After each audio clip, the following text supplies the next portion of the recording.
Good morning. I'm Mark Rushall, strategy consultant and coach to the British sailing team. I'm also author of RYA Tactics, which is, of course, available from my website. Today, I'm going to talk about the effect that the tide has on our race course.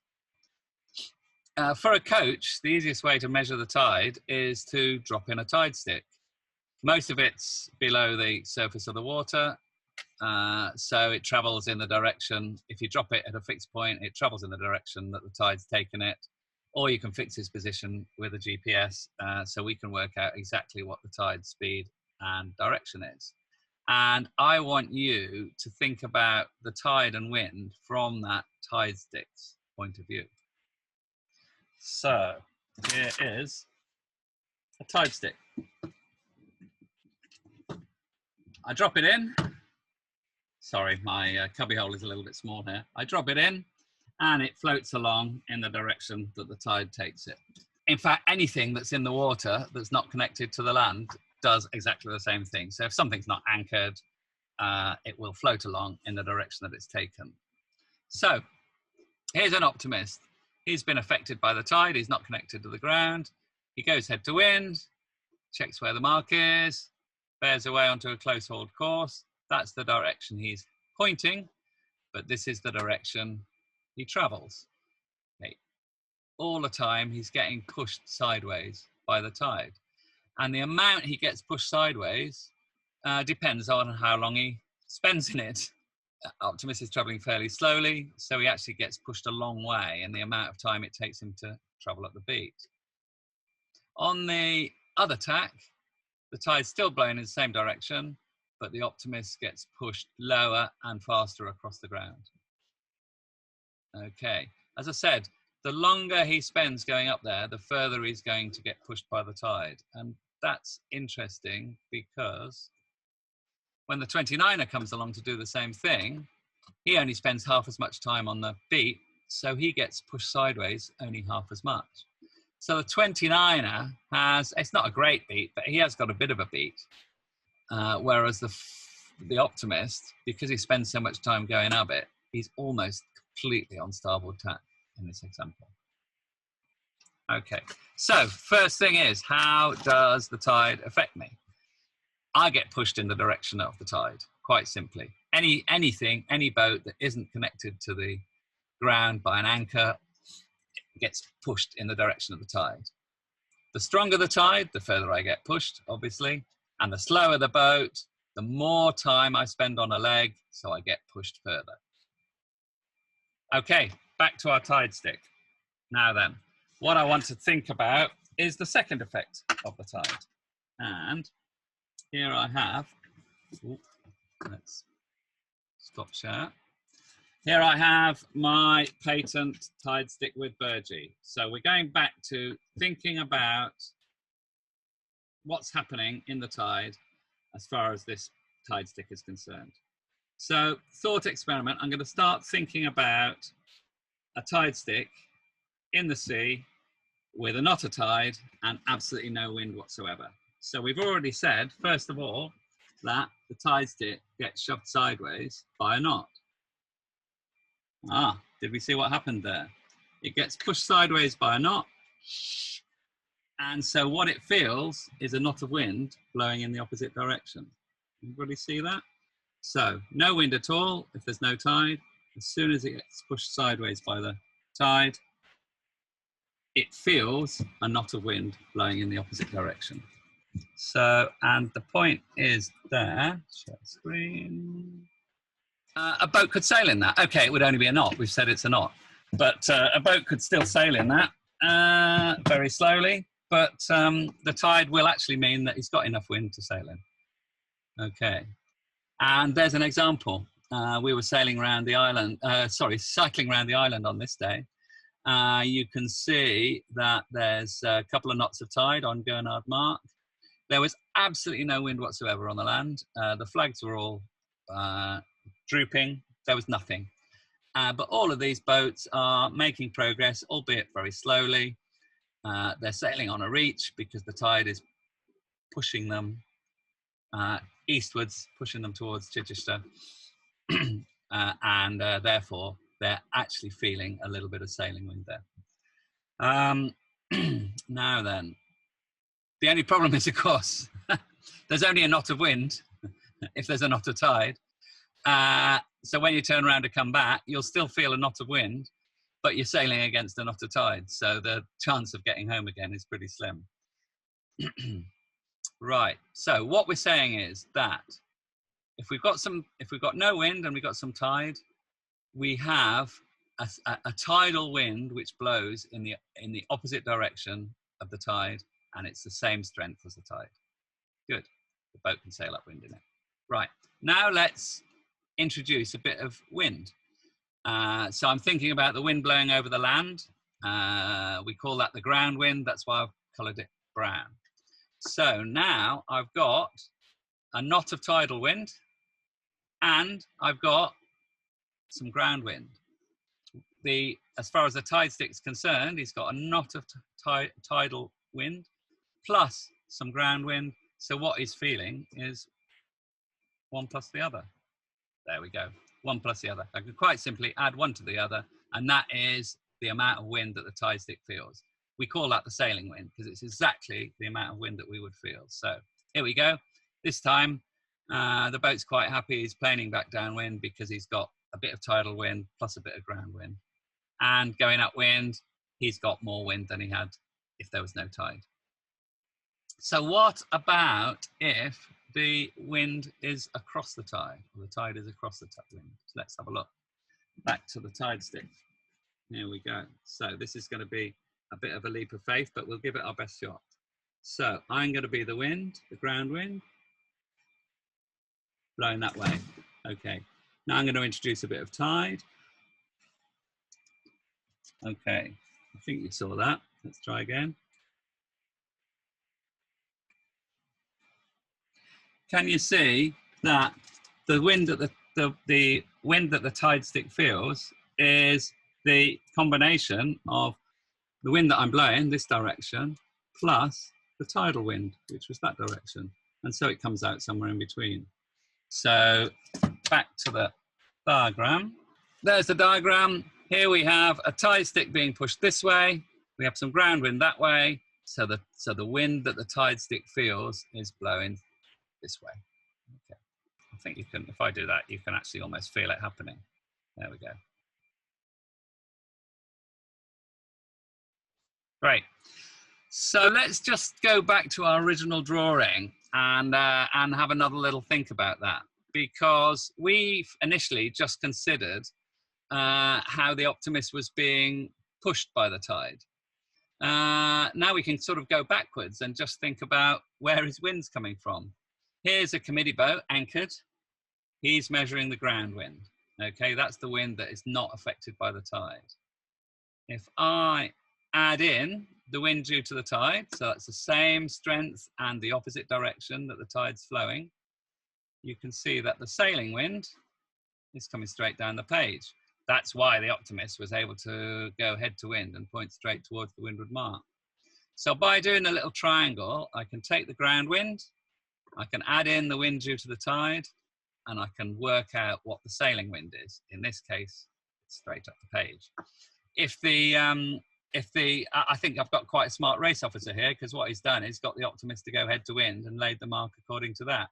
If you can see that if he'd laid the wind according to his burgee, the windward mark would be over here somewhere, and that wouldn't be a beat at all. It would be a reach for the Optimist. Okay. So this is the second way the tide affects me. It affects the wind I sail in. Not only am I being pushed in a direction by the tide, it's also affecting the wind I'm sailing in. The tidal wind is the same strength and the opposite direction of the tide. If the wind is in line with the tide, either the sailing wind will be stronger than the ground wind, or the sailing wind will be less than the ground wind, depending on whether the tide is taking me towards the wind or away from the wind. If the wind is across the tide, then it will cause a change in wind speed and direction. And the easiest way of dealing with that is to draw a little triangle to add the two vectors together, or just think about the tide stick and think about the effect of the movement and the wind on the tide that the tide stick feels. So here we go. The important thing to remember here is that all of these boats are not connected, sorry, none of these boats are connected to the ground. So they're all feeling the sailing wind. This rib is not connected to the ground. If he gets his burgee out, he'll measure the sailing wind. All of the boats, doesn't matter what direction they're pointing in, they all measure the sailing wind. The ground wind, in this case, is coming straight down the page. The tide is coming down this way, which means that there's a tidal wind effect going the opposite direction. So effectively, the sailing wind is shifted left and is slightly less strong than the ground wind. Okay, so how big are these effects? This is the big question. Just how much difference does it make? So being a bit of a boffin, what I've done is I've done the maths, and I've worked it out on a 420. Don't forget, if we add the amount that the boat gets shunted sideways and the effect of the change in the wind, we've got to, it will make a difference which boat we're sailing. Because if we're sailing a slow boat, we're going to get, in the same amount of time, we're going to get pushed further. So this is boat specific, but I've taken a mid-range boat. So I've taken a 420, and let's just go round the compass angle and see how much and in what way the tide affects this boat in each direction. What I've done is I've taken an 8-knot wind and a 1-knot tide. And so we'll start off here with the ground wind. The ground wind will always be coming straight down the page. The wide blue arrow is the tide, and the narrow light blue arrow is the sailing wind. So we start off with the wind and the tide both in the same direction. Okay, so the main effect here on this boat sailing is the fact that the tide is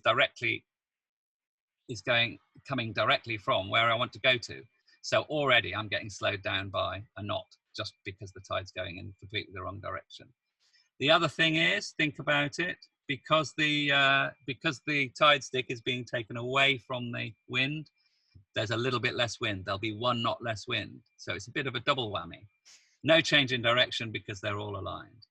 So this scale here is the VMG. That is the speed that a boat is going towards the ground wind. In other words, the speed that he's making towards his windward mark. So the bigger the speed, the better, basically.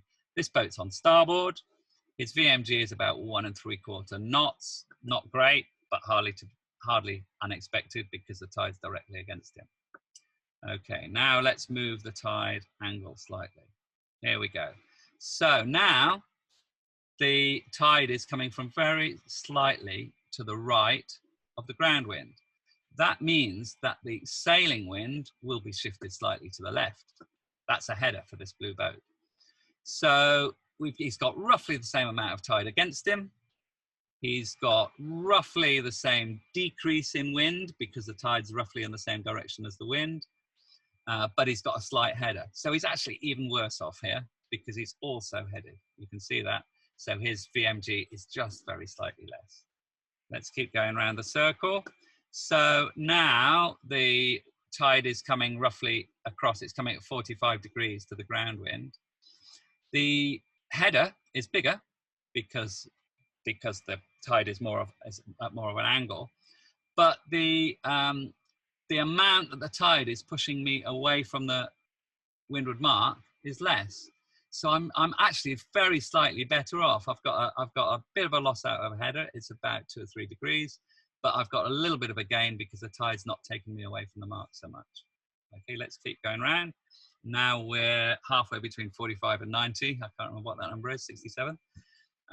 So we've got an even bigger shift, something like 5 degrees header, but much less tide taking us away from the mark. As soon as, don't forget, the sideways, it doesn't make any difference to our VMG. All we're doing is going sideways up and down a line. So now there's not that much tide directly taking us away from where we want to go. The bigger effect is the fact that we've got a 6 degree header. Okay, next. Now 90 degrees. So now there's no tide disadvantage. There's nothing shoving us away from the mark. All it's doing is sending us sideways. Okay, but this is where the shift is biggest. That's over 7 degrees header. So that's not great for the blue boat sailing at a 7 degrees header.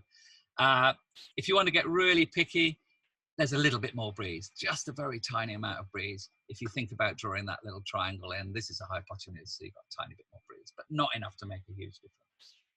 Okay, now we go. Now we've got the tide still mainly pushing us sideways, but just a very slight component taking us towards the windward mark. So I'm just slightly better off. I'm still in a header, but I got a little bit of high tide helping to me towards where I want to go.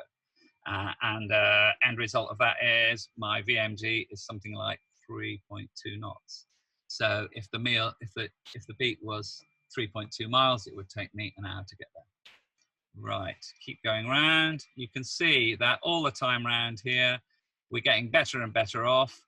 As the tide gets more aligned with the ground wind, the sailing wind is increasing. So I'm sailing in a little bit more breeze.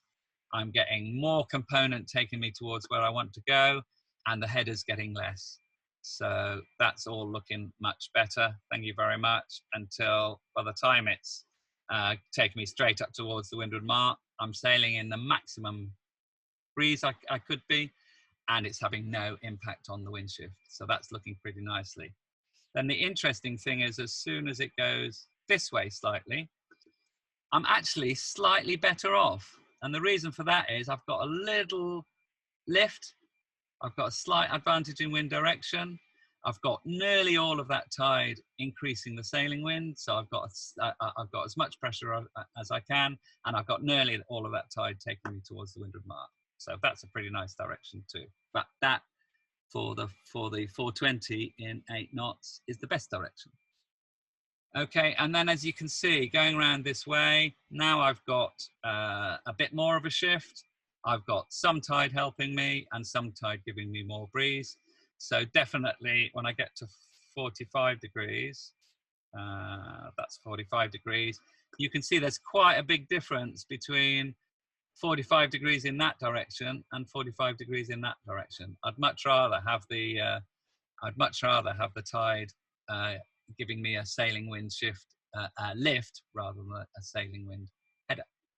So I can keep going round the compass, back to 90 degrees in this direction. Now I've got the biggest lift I can. The tide's not really taking me, helping me get to where I want to go, but it doesn't matter. It's given me a small increase in wind speed, and it's given me the biggest possible lift I can get. And then gradually the advantage disappears as the tide is coming more and more directly against me. But I've still got the advantage of a slight lift. And that's me gone all the way around the course. Now, the point is that it's a nice, smooth curve going from the worst possible wind direction there to the best possible wind direction, which is there. Hopefully what I've shown you is that by thinking about the direction you get pushed and the effect of the tide on the sailing wind direction, you can work out what the overall effect is going to be on you. And if the tide is different on different parts of the race course, you can work out what would be the best tide direction for you, what would be the best way up the beat, basically. So I've got a couple of things for you to try. One thing I'd like you to think about is go back to this optimist example. So what we said was that even though the race committee has set the mark to the sailing wind, because the optimist is getting pushed this way, he's got a pretty skewed beat. I want you to go through exactly the same process and work out what the effect on the run is. So first of all, think about where he gets pushed. Number two, think about what direction is the sailing wind, and have a little think about what the overall effect is there. And what I hope is that that will give you some sympathy with a race officer trying to set a fair course in cross tide. And if that's too easy, I've got another question for you. Have a think about this one. Can you explain to me why in the America's Cup in San Francisco, the catamaran racers were always rushing to try and get into the strongest tide against them on the run? Thanks for watching.